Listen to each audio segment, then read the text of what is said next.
يا أيها الذين آمنوا إذا نودي للصلاة من يوم الجمعة فاسعوا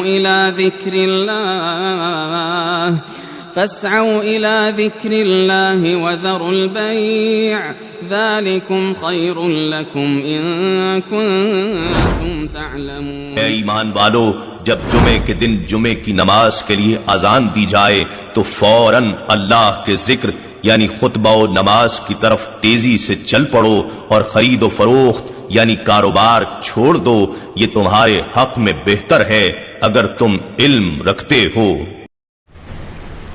ان الحمد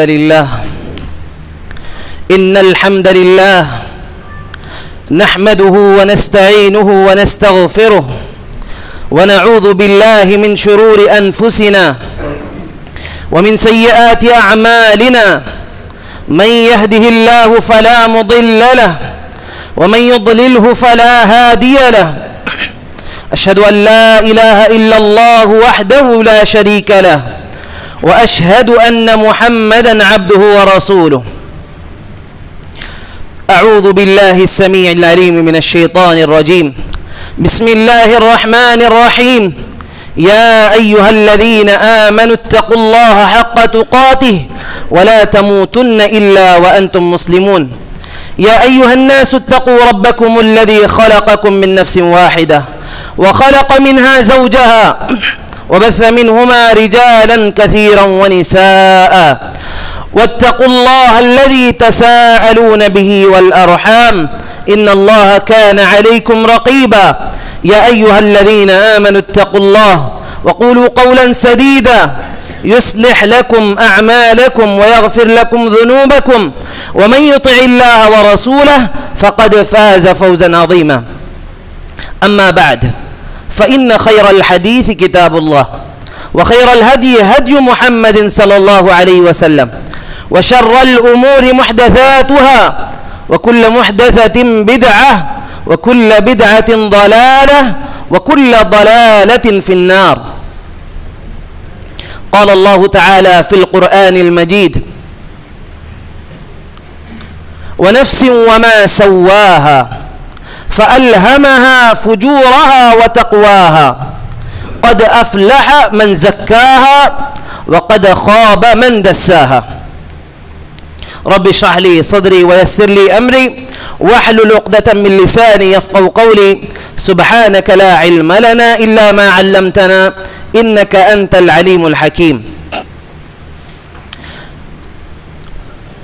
تمام تعریفیں حمد و کبریائی اللہ وحدہ لا شریک کے لیے ہے جو رب العالمین ہے۔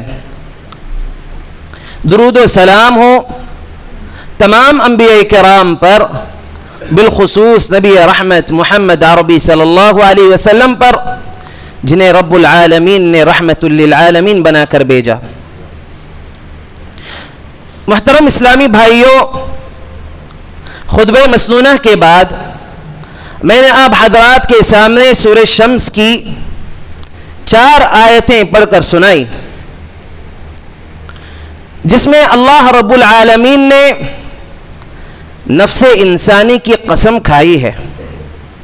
فرمایا وَنَفْسٍ وَمَا سَوَّاهَا، کہ قسم ہے نفس کی اور اسے درست بنانے کی۔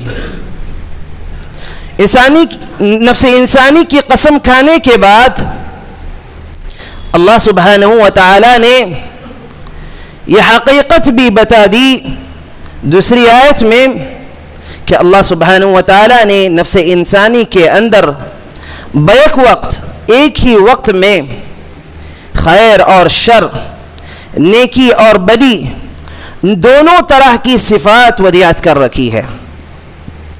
اب انسان سے یہ مجاہدہ مطلوب ہے، انسان کو چاہیے کہ وہ کوشش کریں کہ وہ زندگی میں اپنے نفس کو منفی صفات سے پاک کرے اور جو مثبت صفات ہیں اسے پروان چڑھائیں،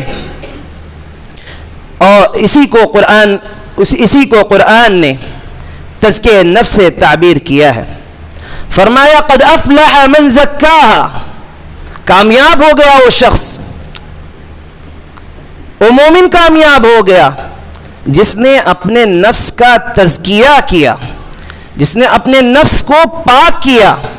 وقد خاب من دساہا، ناکام اور نامراد ہو گیا وہ شخص، ناکام اور نامراد ہو گیا وہ مومن۔ من دساہا، جس نے اپنے نفس کو خاک میں ملایا۔ حضرات، ہماری شریعت نے ہمیں یہ تعلیم دی ہے کہ ہم اپنے نفس کے شر سے آگاہ رہیں، اپنے نفس کے شر سے باخبر رہیں، اپنے نفس کے شر سے ہوشیار رہیں اور اپنے نفس کو ہمیشہ الزام دیتے رہیں، رب العالمین کے سامنے اپنے گناہ کا، اپنی غلطیوں کا اعتراف اور اقرار کرتے رہیں۔ آدم و حوا علیہ السلام کو دیکھیے، جب ان سے غلطی ہوئی، ان سے خطا ہوئی، تو انہوں نے رب العالمین کے سامنے گڑ گڑایا۔ رب العالمین کو ان کی یہ ادا اتنی پسند آئی کہ سب سے پہلے تو اللہ تعالیٰ نے ان کے گناہ کو معاف کیا، پھر انہوں نے جو دعائیں کی، ان کے جو الفاظ تھے، اپنے آخری کلام قرآن مجید میں ذکر فرمایا رب العالمین نے قالا، ان دونوں نے کہا ربنا ظلمنا انفسنا وان لم تغفر لنا وترحمنا لنکونن من الخاسرین۔ اے ہمارے پروردگار، اے ہمارے رب، ہم نے اپنے اوپر ستم کیا ہے، ہم نے اپنے اوپر ظلم کیا ہے۔ وَإِن لَمْ تَغْفِرْ لَنَا، اگر تو نے ہمیں بخش نہ دیا، ہمیں ہماری مغفرت نہیں کی، وَتَرْحَمْنَا، ہم پر رحم نہ کیا، لَنَكُونَنَّ مِنَ الْخَاسِرِينَ، ہم برباد ہو جائیں گے، خسارہ پانے والوں میں سے ہو جائیں گے۔ میرے بھائیوں، رب العالمین کے سامنے اپنے گناہ کا اقرار کرنا، اپنے گناہ کا اعتراف کرنا، نبی کریم صلی اللہ علیہ وسلم نے بھی ہمیں تعلیم دی ہے۔ اسی لیے نبی کریم صلی اللہ علیہ وسلم صبح شام کے اذکار میں ان دعاؤں کا اہتمام کرتے تھے۔ نبی کریم صلی اللہ علیہ وسلم صبح شام کے اذکار میں پڑھتے تھے یا حی یا قیوم برحمتک استغیث اصلح لی شأنی کلہ ولا تکلنی الی نفسی طرفۃ عین۔ اے وہ ذات جو زندہ ہے، جو ساری کائنات کو تھامے ہوئے ہے، میں تجھی سے فریاد کرتا ہوں، تجھی سے مدد مانگتا ہوں، تجھی سے مدد کا طالب ہوں، میرے سارے معاملات کو درست فرما۔ اصلح لی شأنی کلہ، میرے سارے معاملات کو درست فرما۔ ولا تکلنی الی نفسی طرفۃ عین، اور اے میرے رب لمحہ بھر کے لیے بھی مجھے میرے نفس کے حوالے مت کرنا۔ اب خطبہ جمعہ میں جو مسنون خطبہ پڑھا گیا، نبی کریم صلی اللہ علیہ وسلم اس خطبے میں اس کا اہتمام کرتے تھے۔ وَنَعُوذُ بِاللَّهِ مِن شُرُورِ أَنفُسِنَا وَمِن سَيِّئَاتِ أَعْمَالِنَا، کہ ہم اپنے نفس کے شر سے اللہ کی پناہ چاہتے ہیں، برے اعمال کے شر سے اللہ کی پناہ چاہتے ہیں۔ اور صبح شام کے اذکار میں نبی کریم صلی اللہ علیہ وسلم اس میں بھی اللہ کے نبی نفس کے شر سے پناہ چاہتے تھے۔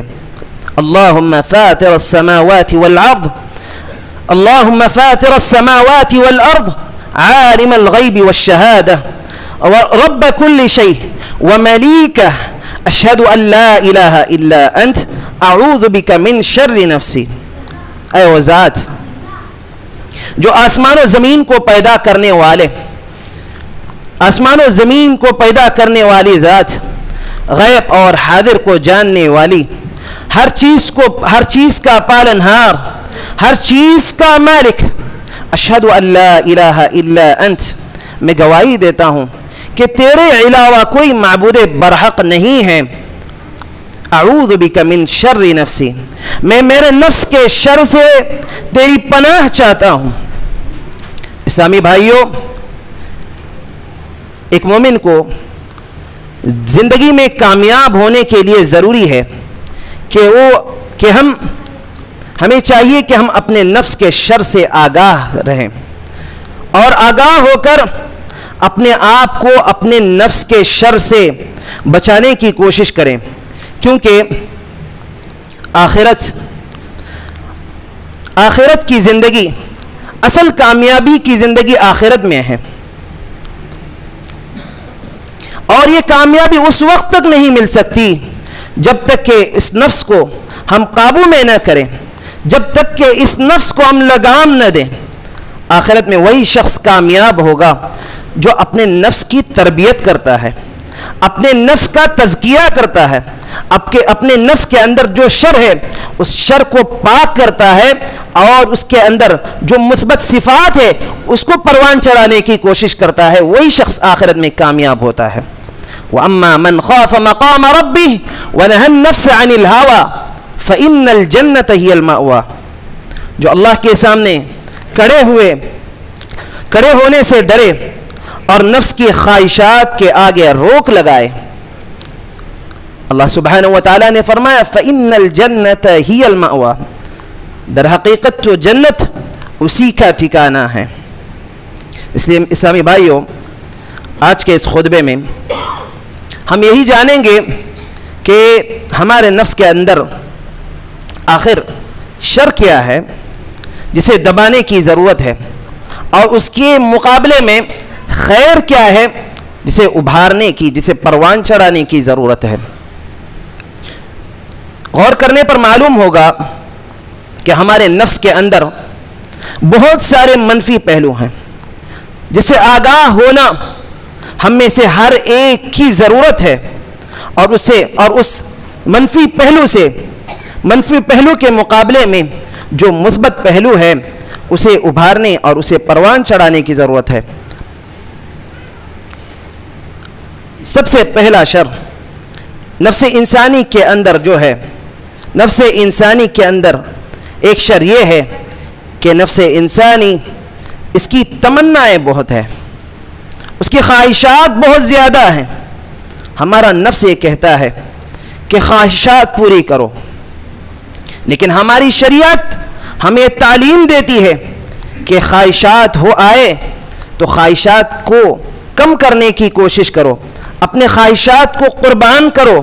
اللہ سبحانہ وتعالی نے فرمایا وَيَوْمَ يُعْرَضُ الَّذِينَ كَفَرُوا عَلَى النَّارِ أَذْهَبْتُمْ طَيِّبَاتِكُمْ فِي حَيَاتِكُمُ الدُّنْيَا وَاسْتَمْتَعْتُمْ بِهَا فَالْيَوْمَ تُجْزَوْنَ عَذَابَ الْهُونِ، کل روز قیامت کافروں کو جب جہنم پر پیش کیا جائے گا، کہا جائے گا تم نے اپنے سارے مزے دنیا میں لوٹ لیے، تم نے اپنی ساری خواہشات دنیا میں پوری کر لیے، فَالْيَوْمَ تُجْزَوْنَ عَذَابَ الْهُونِ، بس آج تمہارے لیے کوئی راحت نہیں ہے، آج تمہیں ذلت کا عذاب دیا جائے گا۔ میرے بھائیوں، منمانی زندگی، بے مقصد زندگی، آرام اور لذتوں والی زندگی یہ ہمارے لیے نہیں ہے۔ اس دنیا میں منمانی زندگی گزارنے والا کافر ہوتا ہے، بے مقصد زندگی گزارنے والا کافر ہوتا ہے۔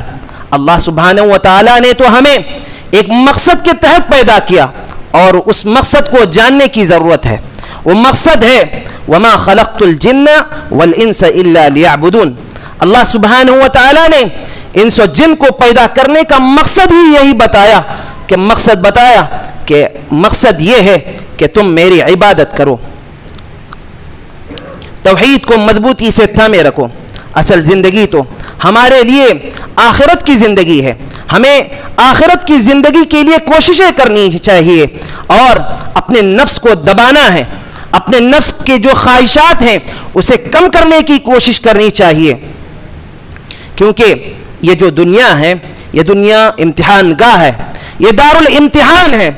اس دنیا میں ہم پرماننٹ رہنے کے لیے نہیں آئے، ایک وقت وہ آئے گا جس میں ہم سب کو جانا ہے، پھر قبر کا مرحلہ ہے، آخرت کا مرحلہ ہے، پھر جنت و دوزخ ہے۔ تو اس میں ہمارے لیے جو کوششیں کرنی ہے، ہمیں جنت حاصل کرنے کی کوشش کرنی چاہیے۔ اصل کامیابی، جیسا کہ پچھلی آیت میں ہم نے پڑھا، اصل کامیابی وہی ہے جس نے اپنے نفس کو روک میں رکھا، تو جنت اسی کے لیے ہے۔ فَإِنَّ الْجَنَّةَ هِيَ الْمَأْوَى، انہی کا ٹھکانہ جنت ہے۔ اسی طرح سے میرے بھائیوں، نفس انسانی کا ایک شر یہ بھی ہے کہ ہمارے اس نفس کے اندر حرص بہت زیادہ ہے، حرص ودیعت کر دی گئی ہے۔ ہمارا نفس بڑا لالچی ہے، ہمارا نفس بڑا ہی حریص ہے، ہمیں ہر چیز زیادہ سے زیادہ چاہیے، مال زیادہ سے زیادہ چاہیے، پیسے زیادہ سے زیادہ چاہیے، بنگلے زیادہ سے زیادہ چاہیے، عزت زیادہ سے زیادہ چاہیے، دنیا کی ہر چیز ہمیں زیادہ سے زیادہ چاہیے۔ اور اسی کو اللہ سبحانہ و تعالی نے سورۃ التکاثر میں فرمایا، الہاکم التکاثر، تم کو زیادہ سے زیادہ اور ایک دوسرے سے بڑھ کر دنیا حاصل کرنے کی دھن نے غفلت میں ڈال رکھا ہے۔ تمہیں غافل ہو گئے ہو، تم غافل کر دیے گئے، تم غافل ہو۔ افسوس کہ آج ہمارا معاشرہ یہ ہے کہ اس دنیا کو حاصل کرنے کے چکر میں ہم حلال و حرام کی تمیز بھی بھول گئے ہیں۔ ہماری محنت، ہماری کمائی، ہم اس میں حلال و حرام کی تمیز کو بھول گئے ہیں۔ میرے بھائیوں، یہ انسان کے حرص ہے جسے نبی کریم صلی اللہ علیہ وسلم نے فرمایا، اگر ابن آدم کو سونے سے بھری 2 وادیاں بھی دی جائیں تب بھی وہ بس نہیں کرے گا، تیسری وادی کی تلاش میں نکلے گا۔ اور پھر فرمایا وَلَا يَمْلَوْ جَوْفَ ابْنِ آدَمْ إِلَّا التُّرَابَ، آپ نے فرمایا ابن آدم کے حرص کی یہ بھوک قبر کی مٹی ہی مٹا سکتی ہے۔ حضرات، اس کے برعکس ہماری شریعت نے ہمیں یہ تعلیم دی ہے کہ ہمارا نفس جو اتنا حریص ہے، اتنا لالچی ہے، ہم اس کی تربیت اس طرح کریں کہ ہمارے اندر قناعت پیدا کریں۔ قناعت کسے کہتے ہیں؟ آدمی محنت کرے، کوشش کرے، اور جو کچھ بھی اللہ سبحانہ و تعالی رزق دے، روزی دے، اس پر اللہ تعالیٰ سے راضی ہو جائے، اس پر کفایت اختیار کرے۔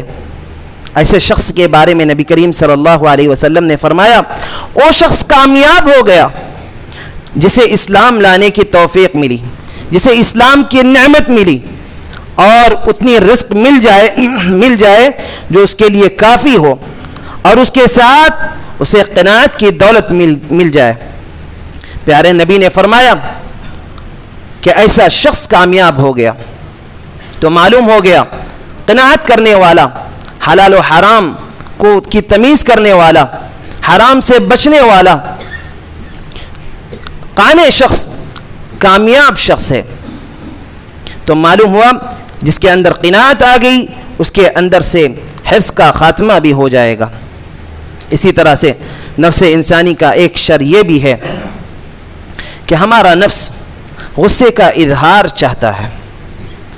ہمارا نفس یہ چاہتا ہے کہ جب ہمیں غصہ آ جائے تو ہم اپنے بھائیوں کے ساتھ بے ادبی کریں، ہم ہمارے بھائیوں کے ساتھ غصے کی حالت میں اسے گالی دیں، اس سے جھگڑا کریں، اس سے بے عزتی کریں۔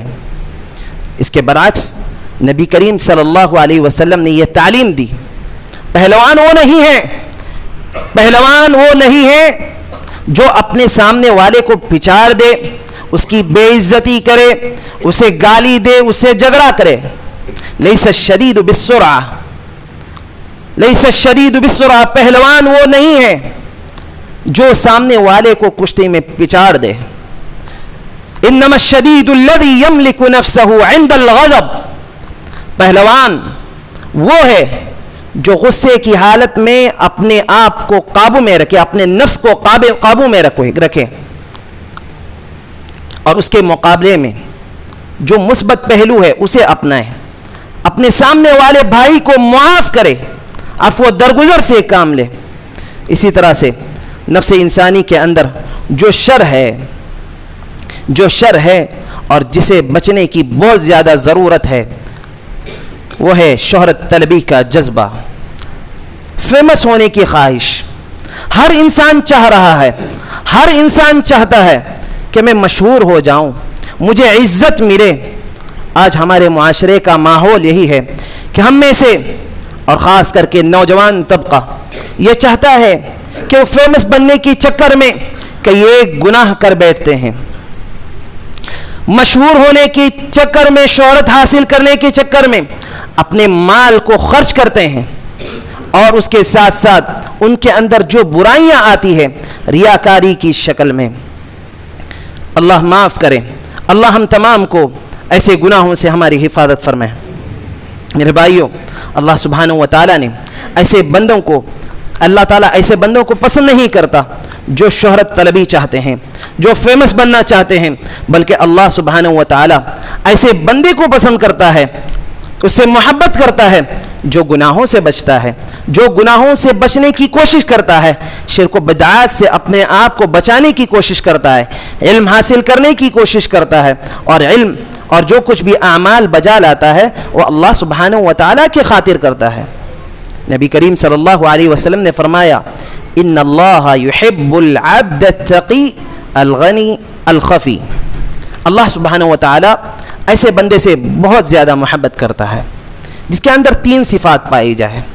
آپ اگر اللہ کے محبوب بننا چاہتے ہو, اللہ کے محبوب بندے اور قریبی بننا چاہتے ہو, تو ان 3 صفات کو اپنائیں.